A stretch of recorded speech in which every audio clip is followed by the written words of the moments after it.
everyone, welcome back to my channel. So before we start this video, I just want to wish you a happy Halloween. Today is Halloween. If you're watching this video in the day that I posted, I hope you have a good Halloween, even with this old situation, with the pandemic. And if you're new to my channel and this is your first time watching, welcome. And subscribe if you haven't done already, if you enjoy true crime videos. And if you want me to talk about a certain case, you can reach out to me in the comments or through my social media. My Instagram and my Twitter will be linked down below in the description box. In today's video, I'm going to talk about a case that happened in Portugal a couple years ago. This is a huge case, and I don't know how I only heard about this case this year. Like, this is really huge. Go get your snacks. Get yourself comfortable because this is gonna be a long video, and let's just get started. So Francisco José da Cruz Leitão was born on October 28th of 1968 in Carqueja, Lourinhã. That's where he lived his whole life, and people who knew him say that he was a normal kid. Growing up, he was normal. It was only when he grew up that he became weird, and he would rather hang out with teenagers than people his own age and would only go out at night. So Francisco said that he was a warlock, that he had supernatural powers, that he could talk to spirits, and he embodied the devil. Yeah, this man was just crazy. And that's how he scared the teenagers that went to the Carqueja castle. That was a simple house that he had inherited from his father, and then he had it rebuilt. And he also refers to the teenagers as his gnomes, and that's why he was also known as King Ghob. So he made those teenagers believe that he was possessed by several identities, or that he was sent to tell them that their relatives were in danger of death. To avoid the consequences, they would need energy shots that could only be transmitted from King Ghob's body to their bodies by sexual intercourse. So his method was pretty simple. He would attract teenagers by paying them drinks, dinners, take them to nightclubs, and sometimes he would offer them computers, phones, and some even money. These teenagers came from poor families or problematic families, so they were easy targets. And his kingdom was not limited to the neighboring lands. People all over the country had heard about him, and there were even people in Spain who knew who he was. On 2010, on March 3rd, Joana went missing, and Joana was one of his gnomes. On March 3rd of 2010, 16-year-old Joana, around 7:30 p.m., left her house to go see her boyfriend, and she was never seen again.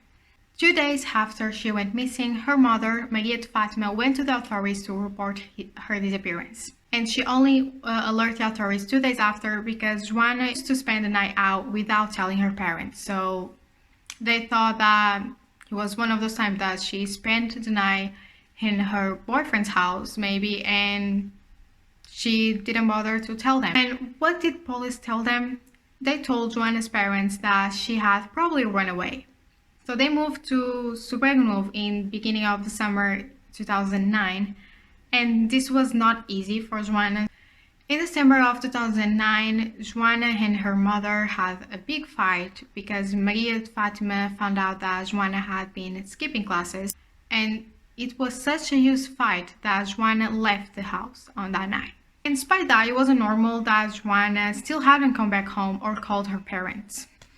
Her mother was afraid that she was kidnapped because she was receiving weird text messages from Joana's phone. And in those text messages, Joana told her mother that she was fine and she was not in Portugal and she had left Wingley. And she also asked to not look for her. And she said the same thing to her older sister Katia on March 6th, when Katia texted her asking Joana to call her as fast as possible. And Joana also told her sister that she was working in a bar in France and she was with some friends from Porto. And in those text messages, Joana never said the name of the bar she was supposedly working at or the name of her friends from Porto, and she never said that she had run away. Both Maria Fatima and Katia didn't believe that it was Joana that sent those text messages because Joana didn't talk like that. And it was also weird that Joana had run away without her ID or other document. And she was a minor, she was only 16 years old, so how could she left the country? The family heard about Francisco Leitão through one of Joana's friends, Beatriz. She remembered that on the afternoon of March 3rd, the day that Joana went missing, she remembers that Joana was receiving a lot of texts and phone calls from the same person. And Joana told her that he was from her boyfriend's cousin. And from 11 a.m. and 7 p.m. on that day, there were exchanges 182 messages between Joana and her boyfriend's cousin. And guess who was her boyfriend's cousin? Exactly, Francisco Leitão. And he was trying to convince her to meet up with him at night to surprise Luis, her boyfriend, and that she couldn't tell anyone, that it was a secret. And a couple days after this, before Beatriz was heard by the police, the two cousins, Luis and Francisco, and they aren't actually cousins, but that's how they refer to each other. They told Beatriz to not tell the police about the text messages and the phone calls. They were scared that they would look like suspects, and it was better if she didn't say anything. And it was around that time that Maria Fatima and her husband received a visit from Francisco. He was worried about Joana's disappearance and told them that maybe Joana didn't have money on her phone and that's why she hadn't called him. The parents thought that this was odd, and then they found out that Francisco had been in jail for sexual abuse of minors, robberies, and fires. So her phone seemed to be the key to her disappearance. So police decided to investigate it more deeply, but the court order was taking a long time, so her mother decided to call to Vodafone, the mobile operator, and she was told that her daughter's phone card was on a phone that belonged to someone named Ivo. So then, 3 days later, police goes to Ivo's house. Cecilia and Manuel, Ivo's parents, are the ones who opened the door to the police, and they say something that completely changed the direction of this investigation. 22-year-old Ivo was missing since June of 2008. So now we're going to get into Ivo's disappearance. So the last time his parents saw him was almost 2 years ago. They were convinced that Ivo had moved to Spain to run from the police due to the drug traffic and car thief. So they never report his disappearance because they just thought that he had run away. And guess who told them that Ivo was in Spain? Francisco Leitão. And before this, Ivo's parents had only saw Francisco once at Ivo's birthday party in 2007. But they knew Ivo lived with Francisco and he had moved out from his parents' house a few years ago. Ivo always had an unstable behavior. His parents tried to get him to see a psychiatrist, but he refused to get any help. At 17 years old, Ivo decided to move out from his parents' house and he decided to go live in Carquejas Castle, the house of the King Ghob, aka Francisco Leitão. After that, he lost contact with his family. He already had a rough relationship with his father, and then he and Francisco became lovers, and everyone around them knew that. His mother, Cecilia, never liked the idea of him living with Francisco, but she never did anything about that, even after many people reported that Ivo was a victim of domestic violence. When Cecilia asked her son what he was doing there, he said he was working, and there also lived the wife and daughter of his boss, who is Francisco Leitão. Apparently, Francisco got married at 24 years old with a 20-year-old woman, but that marriage only lasted 2 months. Apparently, he would hit her and would treat her like she was his maid. And after she caught him cheating on her with a man, she left him. And that was probably the best decision of her life. And after that, he had another relationship with another woman and had a daughter with her. On March 2008, Ivo went to work with his father on construction. Apparently, the junkyard business that Francisco Leitão had wasn't going well, so he didn't have a job for him anymore. On the mornings, Ivo would leave the castle and he would go to Serra do Calvo to eat breakfast with his family, and then he would go to work with his father. At the end of the day, he would have dinner with his parents and then would go back to the castle to go to sleep. This happened every day until Ivo stopped showing up. At Ivo's family home, everyone had finished dinner. Ivo was about to return to Carqueja when his father found him standing by the door, just looking at them. And without saying a word, he just left. But supposedly, he continued to send them messages from time to time, ensuring that he was fine and that he was working. The rest of the news was taken by Francisco Leitão. And during this phase of Ivo's supposed escape to Spain, Francisco Leitão was always on Manuel's and Cecilia's side. He took them some pictures, 16 in total, of their son, allegedly taken in a Spanish hospital and next to the Eiffel Tower in Paris, and offered to go with Manuel to Spain to try to find a phone booth from which Ivo would have called him. This trip took place a few days after Ivo's disappearance, and with them went a friend of Francisco called João Jacinto. After passing the Vasco da Gama bridge in Lisbon, Francisco Leitão said to Manuel that they had arrived in Spain, and no one knows if they actually arrived in Spain or if they just went to Lisbon. So they parked the car and Francisco left Manuel and his friend inside of the vehicle and went to the nearest phone booth.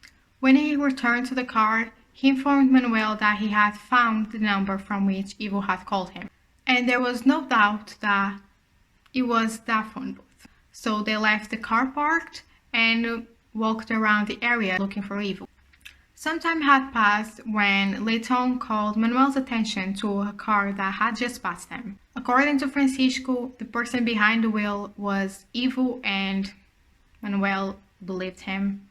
They started walking again, and after a while, Francisco said that the same car had just passed them again. And just like the first time, Manuel hadn't seen anything. After a short phone call, Francisco said to Manuel that he was just on the phone with Ivo, and Ivo had asked them to leave as fast as possible. According to him, they were at a risk of life, so the three returned home immediately. So Francisco Leitão continued to show up at Cecilia's and Manuel's house, repeating the same story that Ivo had contacted him and he said that he was fine. One time he took the black Audi A4 that belonged to Ivo. Francisco said he had met with Ivo, that he had given him the car. Manuel asked him where they had met, but Francisco didn't tell him. I'm sorry if you can hear the wind. There's a storm coming, so yeah, I'm sorry about that. During the several visits, Francisco even asked Ivo's parents for money and food, supposedly to deliver to Ivo. In addition to the pictures that Francisco had already taken to Ivo's parents, he showed them a letter that was written by a computer and was signed by hand. In this letter, full of spelling errors and dated October 5th of 2008, Ivo explained that he was in France living with a friend and that one day he will return to Portugal. He just didn't know when. However, most of the letter was addressed to Francisco, and remember, they were lovers. Ivo admitted that he had said bad things about Francisco so that people will not have a wrong idea of him, since he always denied his relationship before his parents. He asked them to like Francisco since he also liked him. He said that he knew his family was suffering, and he also knew that the police was investigating his disappearance. But that was not a problem because he had everything under control. And then, addressing directly to Francisco, Ivo apologized for liking him so much and asked him to not to cry and to be strong. He was certain that one day he would hug him again, and because Francisco had already faced a group with which he would have problems with in Spain, he asked him to go there and to not take anyone with him. He explained to his parents that he asked for money because he really needed, and if they wanted to talk to him, to use his friend as an intermediary who would send him a message in code. In the end, he left a request. After reading the letter, burn it. Francisco's visits and requests lasted until Ivo's older sister, Marlene, who suspected his intentions, put an end to the situation. As soon as Ivo's parents stopped giving him money and food, Francisco never showed up at their house again. The testimonies of Ivo's parents, as well as other information collected so far, allowed the inspectors from Judicial Police to conclude on March of 2010 that there was enough evidence that the 14-year-old man, Francisco Leitão, was involved in the disappearance of Ivo and Joana. When Maria de Fatima's complaint reached the PJ's National Unit Against Terrorism in early March 2010, the authorities thought it was a single case of disappearance. But less than a month later, they already had 3 disappearances at their hands, and all with a common name, Francisco Leitão. Now let's talk about this third person that went missing. Just as it had happened with Ivo, police quickly learned that another person was missing. This time it was a 27-year-old woman named Tanya. So Tanya was missing since June 5th of 2008 when she stopped appearing at Torres Vedras District Hospital where her daughter was hospitalized. Tanya and Karina, her daughter, were admitted to the hospital on May 30 after being attacked by Nuno, who is Tanya's husband and Karina's father. The problems between Nuno and Tanya had been going on for a while. It started in 2006 and got worse in 2007. Nuno, who worked as a truck driver, had spent the week away and only returned home on a Friday. At a certain point, he began to hear stories that his wife was visited by several men at home while he was away. In an interview in June 22nd of 2010, Nuno said that he found Francisco Leitão at home with his wife. Ivo also showed up there and he even saw them in the room with Tanya. So Nuno and Tanya got in a really huge fight and it was only getting worse, and in December of 2007, Nuno decided to divorce Tanya and he rented a house in Lourinhã. He filed for a divorce in 2008 and arranged a meeting with Tanya so she could sign the papers. But she didn't show up. So Nuno was obviously furious because Tanya didn't show up to sign the divorce papers, so he went to meet her and supposedly after an argument he attacked her. And he assured the authorities that he hadn't touched their daughter. But despite this, both Tanya and Karina were admitted to the Torres Vedras hospital on that day. Tanya was soon discharged, but her daughter remained hospitalized. Tanya visits her daughter Karina every day and even spent a few nights with her, but on June 5th of 2008, she didn't show up at the hospital. Nuno was informed that Tanya had told Karina that she was going to help a friend to organize a wedding party. On June 8th, 3 days after Tanya's disappearance, it was Karina's 10th birthday. It was the first time that her mother was not at her birthday party, so obviously Karina was very sad. So Tanya was last seen on June 4th of 2008 at Torres Vedras Hospital. And about a week later, her mother, Maria da Gloria Costa, filed a complaint for her daughter's disappearance. She went to the GNR post in Santa Cruz, the same where 2 years later Maria de Fatima would report her daughter's disappearance. And guess who went with Maria Gloria to the GNR? Yeah, Francisco Leitão went with her. And he convinced her that maybe Tanya had run away, which for me doesn't make any sense because she had a daughter, and if she ran away from her husband because he attacked her, she would have left with her daughter. She wouldn't leave her daughter behind.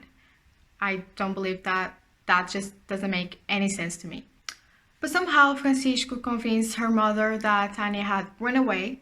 At the end of July, Tanya's brother, Mario, received a message that had been sent from his sister's number. And in that message, she apologized for everything. She asked him to take care of Karina. She didn't say where she was, but she said that she was fine, for them not to worry about her, and for them to forgive her for everything. So after reading that text messages, her brother was convinced that she had in fact run away. So as reported by Tanya's husband, Nuno, Tanya was friends with Francisco Leitão. Tanya even used to go to his castle in Carcasia with her daughter. He also knew Ivo and the other teenagers that used to go to the castle. But what people didn't know is sometime in 2008, Ivo and Tanya had some kind of relationship, and that led Ivo to move away from Francisco, which he didn't like very much. And there's more. According to a lot of people who knew Tanya, said that she was pregnant with twins at the time that she disappeared. And the father of her babies was most likely Ivo. So now we have this crazy love triangle between Tanya, Ivo, and Francisco.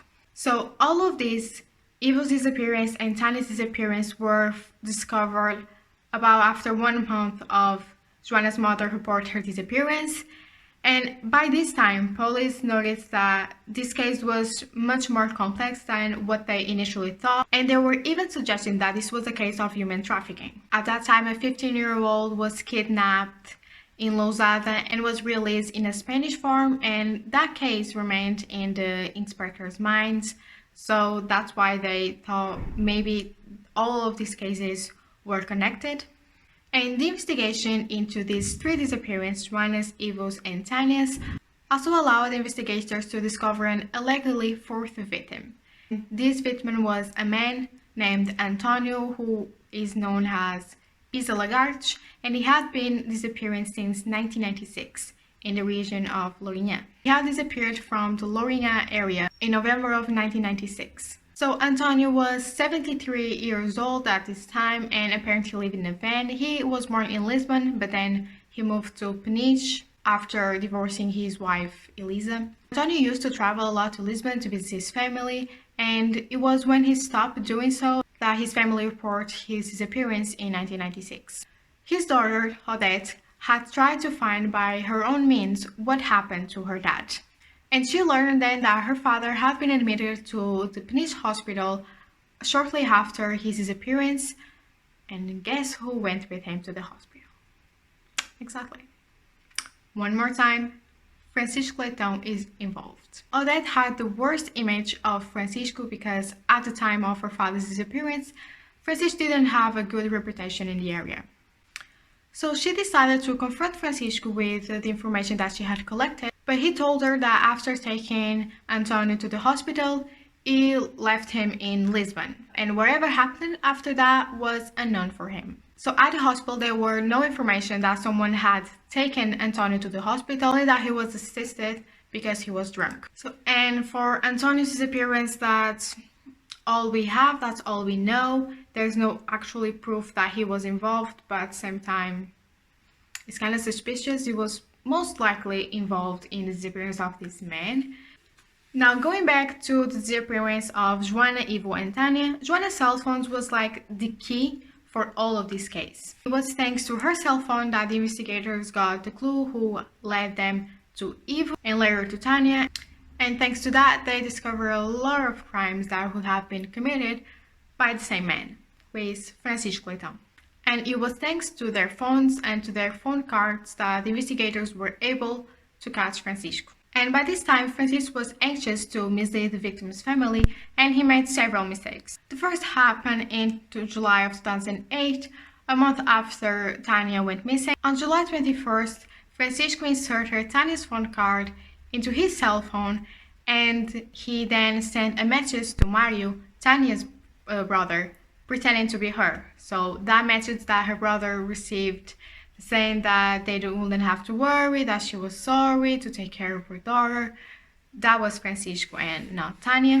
And it was around the same time that Ivo disappeared that he did the same thing to Ivo's family. He sent text messages to his parents pretending to be Ivo, saying that he was okay and all that stuff. And yeah, the same that he did with Tanya's family. Later in 2010, Francisco bought 2 phone cards and registered them under Ivo's name, indicating his parents' addresses as his residence, all to imply that Ivo would still be alive. And there's more. Francisco had took the Audi A4 that belonged to Ivo, and he also took his ATM card and he started to use it, including to pay the loan installments that Ivo had asked to buy the car. During the investigation, it was also possible to conclude that the letter and photographs that Francisco had shown to Ivo's parents were montages. So to this end, Francisco had used his own photographs that he had actually published in his High Five account, and he forged the Ivo signature on the letter. He made all of this to make Cecilia and Manuel believe that their son had actually moved to Spain. So this scheme had already resulted twice, so he decided to do it a third time when Joana went missing. So on March 4, 2011, Francisco inserted Joana's phone card on a mobile phone that belonged to Ivo. And that's how he sent those strange messages to Joana's mother and sister. On March 7, he called a hotel in Romania with her phone number. The hotel contacted him back, but He didn't answer, so the calls were forwarded to Maria Fatima's cell phone, and she was the one who received the call. And he made this to make Maria Fatima believe that her daughter had actually left the country of her free will. On July 19 of 2010, the public prosecutor's office thought that they had enough evidence against Francisco, so they were able to finally arrest him. So he was arrested on that day at midnight at his home, and on July 21st, he was presented to an investigating judge. In that first judicial interrogation, Francisco guaranteed that he had no responsibility whatsoever in the deaths of Joana, Ivo, and Tanya. As I mentioned earlier in this video, these teenagers were called by Francisco Leitão as his gnomes, so he was their king. Francisco Leitão called himself a kind of magician. According to him, he was able to incorporate spirits, control energies, and even prevent the end of the world, as he says in one of his YouTube videos. Yeah, this man has a YouTube channel where he uploaded several videos of these things. I don't even know what to call them. It's kind of, I know, like ceremonies maybe. So as I said earlier in this video, he attracted the teenagers by paying them drinks, give them phones, computers, sometimes even money, and the chosen ones could go to his castle in Caucasia. Once they entered the court of gnomes, they were led to believe the existence of supernatural forces. Francisco wanted to prove that what he said was true, so he decided to stage scenes during which he would incorporate supernatural identities and or some spirits. He would even change the way he spoke so his gnomes couldn't tell that it was him. Amongst the spirits he embodied were characters such as LM, Fatinha, Reciful, which is Lucifer reading in reverse, Damasio, and most feared of all, the Old. Francisco even created a narrative around these spirits to lead the teenagers to believe that they were in fact real. He usually would take the teenagers to cemeteries at night, where with the help of others, sometimes with the help of his own sister Dina, he would forge the appearance of ghosts. One of those visits to the cemetery was captured on video and uploaded on YouTube, where Francisco had two accounts and shared messages of a mystical and prophetic character. The image showed the moment an older woman, accompanied by the group of boys, is illegally grabbed by a ghost. Francisco never showed up, but it's possible to hear one of the boys calling his name. Although one of the teenagers is skeptical about what he just saw, he says that the ghost seemed to be dressed in a carnival mask. Another boy says, no, that's just how it is. This boy actually believed that he was seeing a ghost. Do you understand how Francisco manipulated him? He actually believed he was a ghost. The video was dated June 29th of 2010, and it's clear that it's an act, but by the reaction of the teenagers, you can see that they actually believed that was real. In one of his best-known videos, Francisco, who introduced himself as King Ghob the Wise, announces the end of the world for December 21st of 2012, and I don't know if you guys remember this, but I remember 2012, I heard this story about like the world was going to end on December 21st, and I don't know if that, like, because I remember me and like my friends and pretty much like every kid in school were scared and afraid, and we actually believed that the world was going to end in December of 2012. And I don't know if that had anything to do with this case or not. So he announces this, and he said that he wanted to prevent this catastrophe by releasing his energies. According to him, he was the only one who was prepared to stop the end of the world. Francisco made everyone who followed him believe that every human being had negative copies of themselves, which aim was to destroy the original copies. This will be achieved through what he called negative energy. This could even be used against families and friends of the original humans, causing them their death. In order for this not to happen, it was necessary to reach some certain levels of positive energy. And the only way to do it was through energy injections that could only be transmitted through sex. And it was with this story that Francisco got dozens of teenagers to have sex with him. So those teenagers were afraid that something bad would happen to them and to their families, so they agreed to comply with a strict sexual calendar stipulated by Francisco, whose aim was to clear them of those negative energies. Most of these teenagers were boys, but there were also girls who frequented the castle and that were gnomes.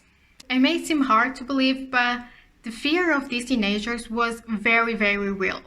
They were scared for their life. They really thought that if they didn't get those energy shots and that positive energy, that they could die, or their friends and their family could die, or that the negative copies of themselves could do something bad to the people they loved.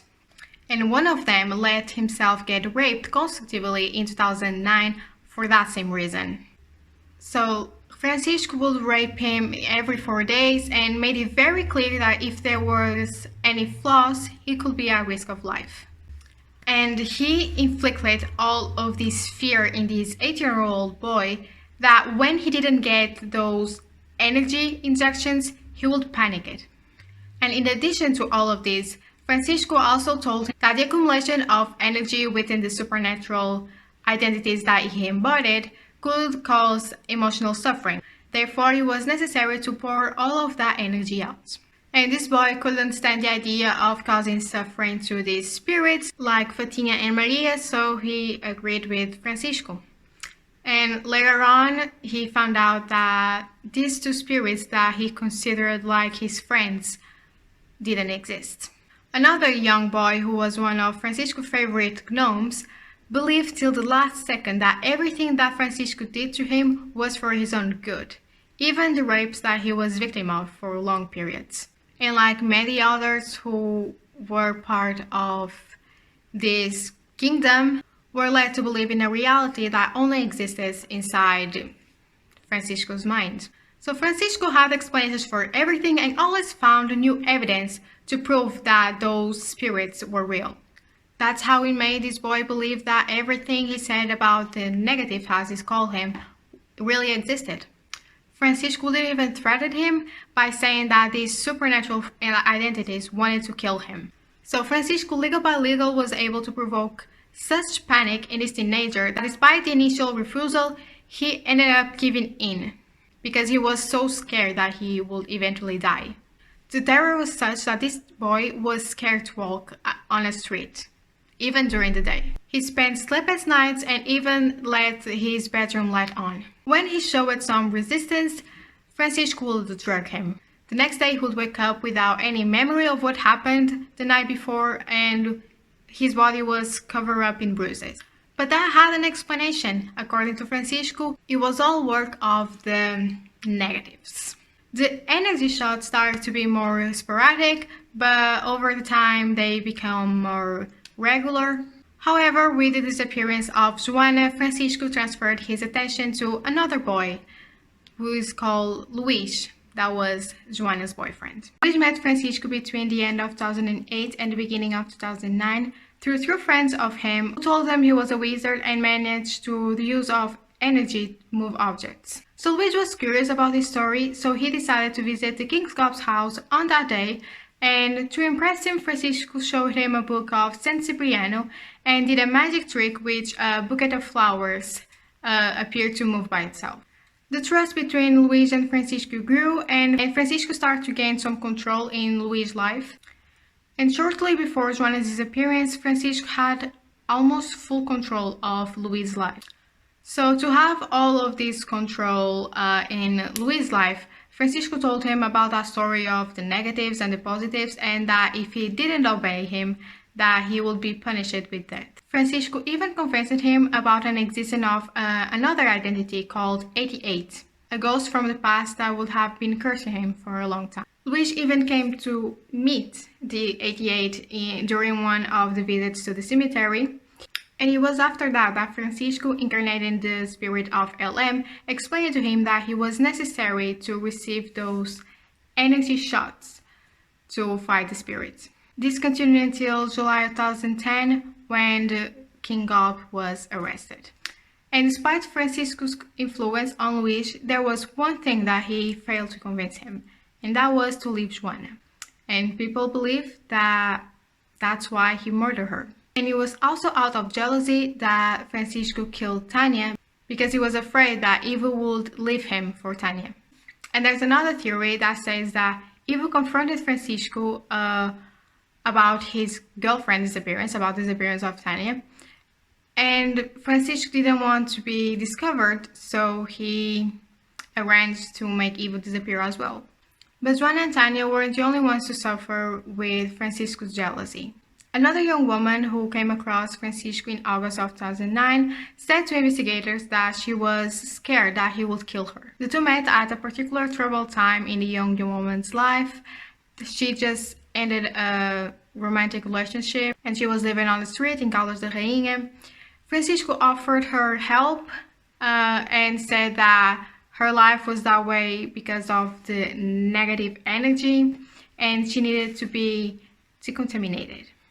So I think by now we know what decontaminated means. They met up several times, but not alone. They were always with other people, until one night she agreed to have one drink with only Francisco. And from that night she only has a few vague memories.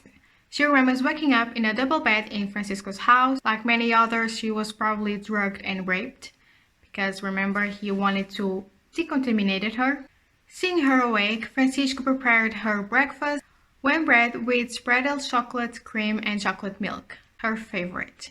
And she has no idea how did he know that that was her favorite breakfast. This young woman then started to visit more the castle in Carcasia and even had a romantic relationship with one of the teenagers that also frequented the castle.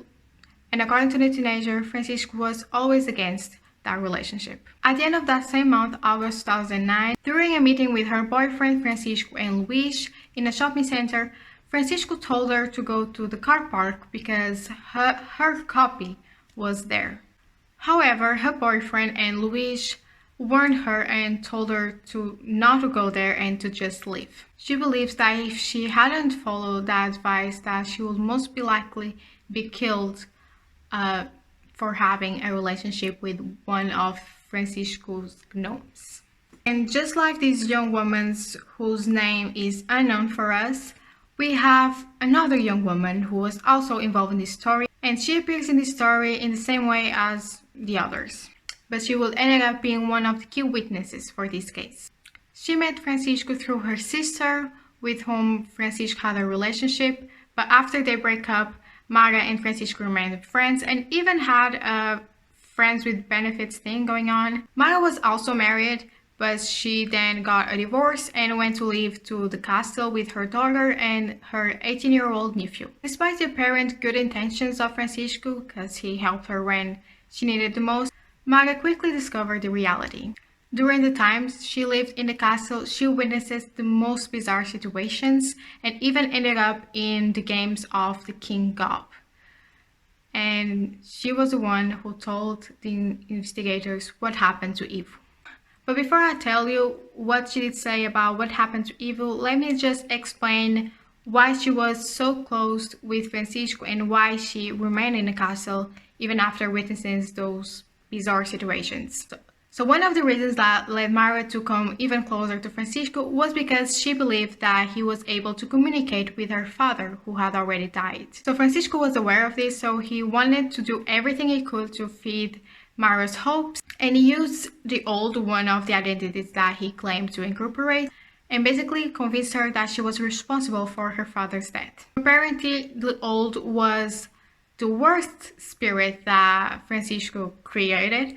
He was violent, he was easily irritated, and basically no one wanted to confront these spirits. And he was the one who caused Mara to fall in a spiral of blame.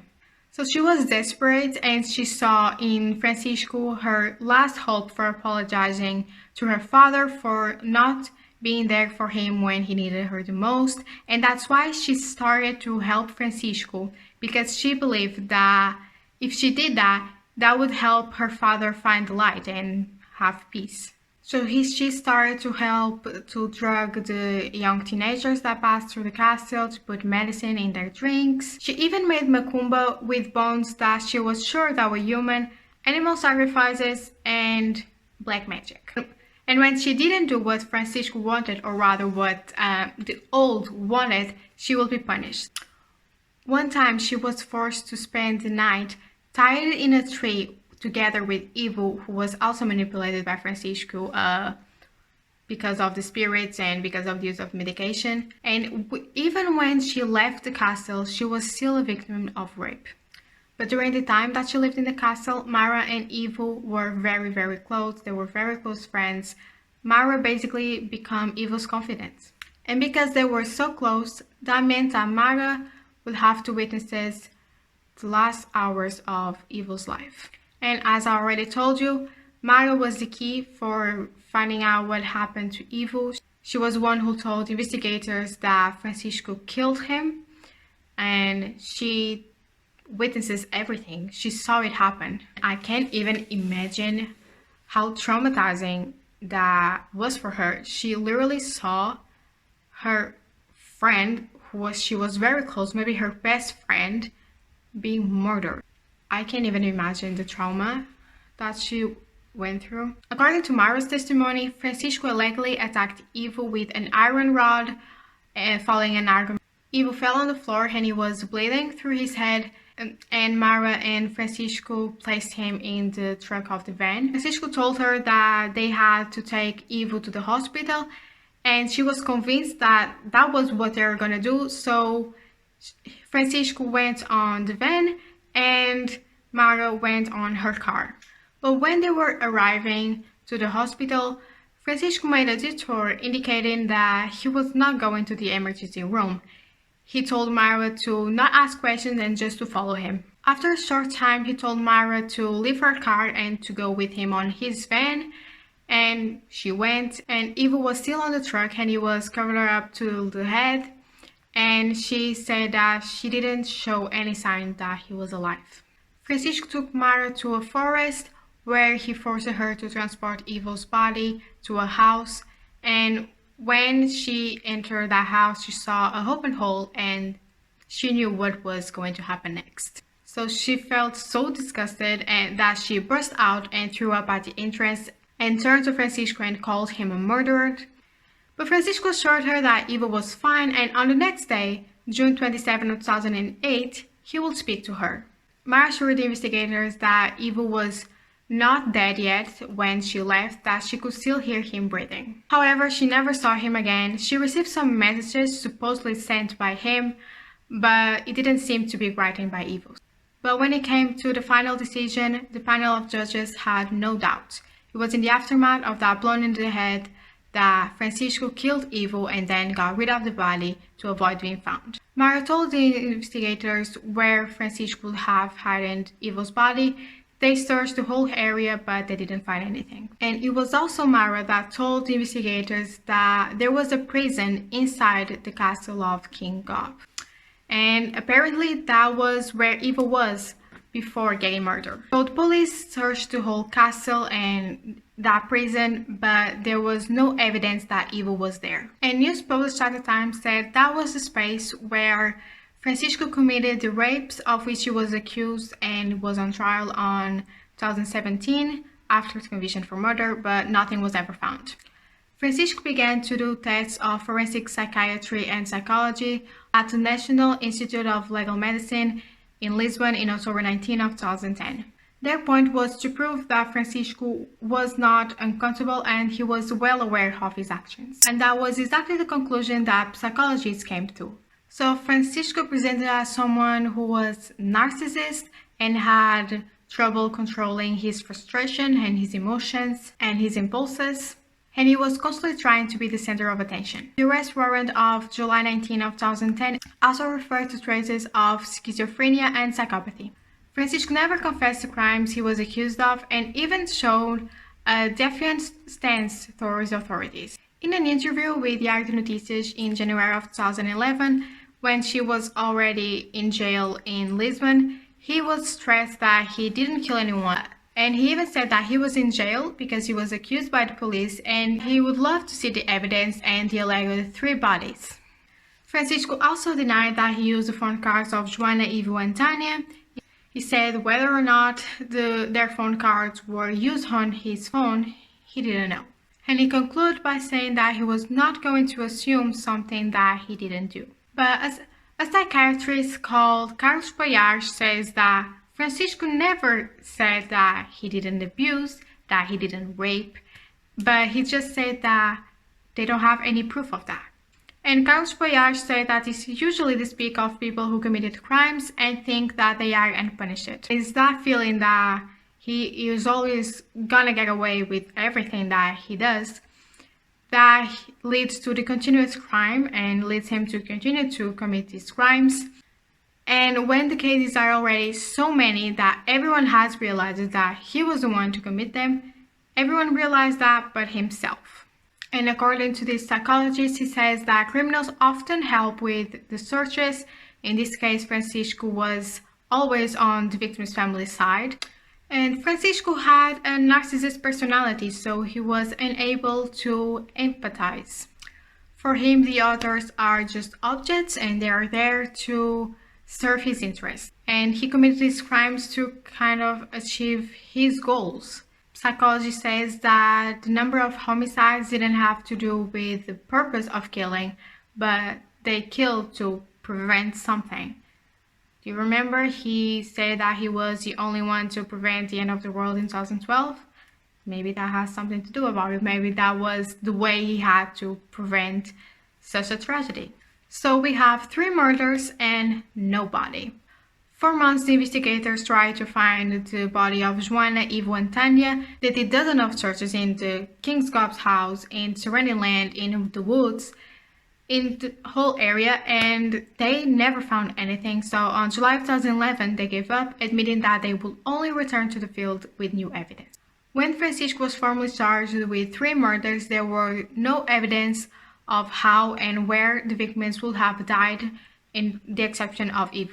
Although King Ghob's case was not the first case in Portugal to reach the court without the bodies of the victims have been discovered, but there was the first one with so many suspicions of murder. There were 4 in total, but he was only accused by 3.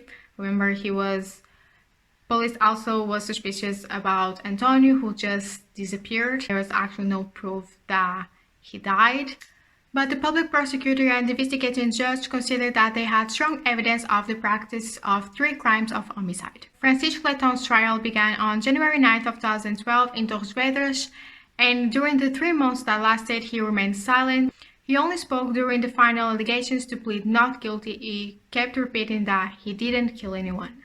And at the end of the hearing, Maria's Fatima's sister, Joana's aunt, she was disgusted with this whole process, that she threw a rock in the direction of Francisco, but unfortunately she missed him and she ended up to hit one of his lawyers instead. She didn't cause any injuries.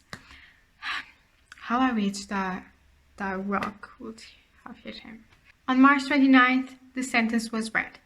Francisco Leitão was sentenced to 13 years in prison for the murder of Tanya, to 12.5 years for the murder of Ivo, to 18 years for the murder of Joana, and 3 years for the crime of hiding the corpse. He was also sentenced to 12 months in prison for falsifying documents and 3 months for an illegal possession of a weapon, a taser, which was found at his house during the searches. The only crime that Francisco was acquitted of was the Antonio's murder. The investigators were never able to gather enough evidence to prove that he was involved in his disappearance. And it was also left to prove that the 2 were friends and that he went to him to the hospital on the day that apparently he was last seen, as Antonio's daughter claimed. So the court decided to state the facts as unproven. So Francisco was sentenced on a legal basis to 25 years in prison, and that is the maximum sentence here in Portugal, even though the bodies were never found. But despite this, the court had no doubt that he was guilty. In addition to the prison sentence, he was also ordered by the court to pay civil damages to Tanya's daughter, Karina, in the amount of 150,000 euros, and to Joana's and Ivo's parents in the amount of 100,000 euros each. However, the payment was never made. Apparently, Francisco has nothing in his name that he can liquidate it, so there's no way for him to pay. However, in this year, it was actually last month, in September of 2020, Francisco sent a map to some journalists where supposedly are the bodies of Joana, Ivo, and Tanya. The bodies are in a place that is literally in the middle of nowhere. There's no electricity there, and is like a sandy area, which is very easy to dig and hide a body, or three in this case. However, the bodies haven't been found yet. No one knows if the bodies are actually there or if he just wants to be the center of attention again, to have people talk about him and what he did again, and to show people that he still has control over these situations. And this has to do with this narcissist personality. And in a way, he still is like playing with the emotions of the victim's family, because they were never able to do a funeral to their loved one. They couldn't even say goodbye to them. So maybe he just sent those maps with false information because the bodies haven't been found yet. And I don't know, and no one's talking about that now, so bodies were probably there. He was probably all a scheme to make people talk about him again and show the families that he still has control over the situation. And he's the only one who knows all the answers for their questions, and that he's just simply not going to answer them. But the journalist handed the map to the authorities, and that's all we know. So yeah, I don't know if the bodies are there. Till now, nothing was found, and I haven't hear anything about this case recently, so I don't know if they already searched the area or not. That's all I know. I hope that the bodies were there, so at least their families could give them a funeral and could finally grieve and say goodbye to them, because they were never able to. And I mean, I read something that Joana's mother still thinks that her daughter is alive, and I understand that. There's no body, so it's hard for her to believe that her daughter is just gone, that she's not here anymore. It's like in the Rui Pedro's case that I already made a video about. He's been 20 years and his mother still believes that he's alive. And there's no proof of that, but there's also no proof that he's not alive. And in this case, it's the same thing. We have kind of proof that Ivo is dead because Mara saw him being murdered, but we have no proof that Joana and Tanya were killed, because no one saw and their bodies were never found. So yeah, I really hope the bodies were there, but I think this was all a scheme so he can be talked again and be the center of attention again. So yeah, that's all we have for this video. And once again, happy Halloween. I hope you have a good Halloween despite this whole situation with COVID and everything. I hope you guys keep staying safe, wear your masks and sanitize your hands. Don't forget about that, it's very important. And also, if you're new to my channel and you haven't subscribed yet, please subscribe if you enjoy true crime videos. I post videos every Saturday. And also comment down below your thoughts on this case. I'm really curious to know what you think about this case. And if you want me to talk about a certain case, you can reach out to me in the comments or through my social media. My Instagram and my Twitter will be linked down below in the description box. And also leave a like in this video if you enjoyed it. I spent the last month preparing this video, so I hope it was worth it. I hope you guys enjoyed it. And I don't know if you noticed, I'm wearing the same clothes and I tried to put the camera in the same angle, but this video was actually filmed in 4 different days, and you know, it was a lot of work. So I put a lot of time and work on this video, so I really hope you guys enjoyed. And so yeah, that's all. Thank you so much for watching, and I'll see you on next Saturday. Bye bye.